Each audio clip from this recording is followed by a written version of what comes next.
Video animasi kimia, reaksi pembakaran sempurna dan tidak sempurna.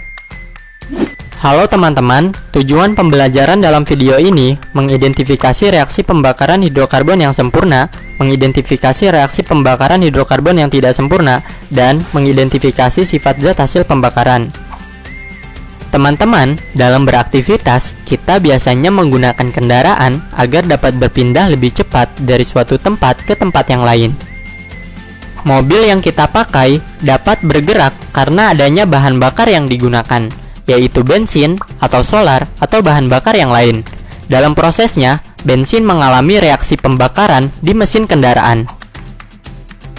Bensin yang umumnya kita gunakan dapat mengalami reaksi pembakaran sempurna dan tidak sempurna. Reaksi pembakaran sempurna adalah reaksi pembakaran yang menghasilkan produk berupa karbon dioksida dan uap air. Sedangkan, reaksi pembakaran tidak sempurna adalah reaksi pembakaran yang menghasilkan gas buang berupa karbon monoksida, karbon dioksida, air, dan partikulat karbon. Pada reaksi sebelumnya, senyawa C8H18 dapat mengalami pembakaran sempurna atau tidak sempurna.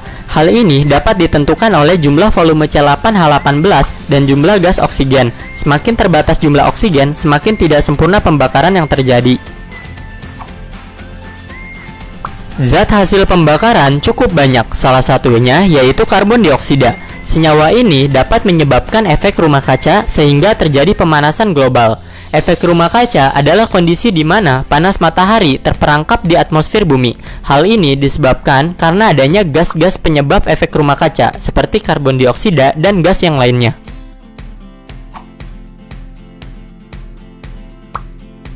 Zat hasil pembakaran lainnya yaitu gas karbon monoksida. Gas karbon monoksida akan berikatan dengan hemoglobin, sehingga mengganggu fungsi hemoglobin dalam mengikat oksigen.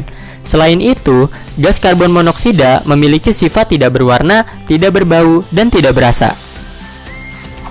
Kemudian, zat hasil pembakaran lainnya berupa partikulat karbon. Partikulat karbon merupakan serbuk halus yang jika terhirup dapat mengganggu fungsi alat pernafasan.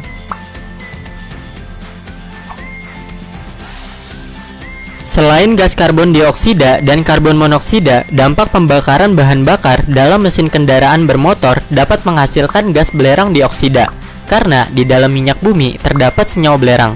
Selain itu, dampak pembakaran tersebut menghasilkan gas oksida nitrogen. Sifat gas belerang dioksida ini saat di udara dapat teroksidasi menjadi gas belerang trioksida. Gas belerang trioksida mudah bereaksi dengan air dan menghasilkan asam sulfat. Saat terjadi hujan dapat menyebabkan hujan asam. Selanjutnya yaitu gas oksida nitrogen. Senyawa ini pada kadar tinggi dapat menyebabkan iritasi pada mata. Selain itu, gas oksida nitrogen ini dapat menyebabkan efek rumah kaca seperti gas karbon dioksida. Berikut ini cara-cara yang dapat dilakukan untuk mengurangi dan mengatasi polusi udara. Yang pertama, kita dapat menanam pohon di pekarangan rumah dan lingkungan sekitar kita.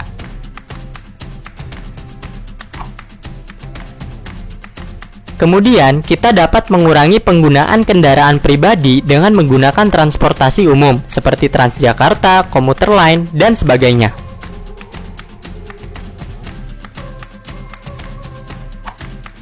Itulah pembahasan mengenai reaksi pembakaran sempurna dan tidak sempurna. Seri video animasi hidrokarbon dan minyak bumi telah berakhir. Sampai jumpa!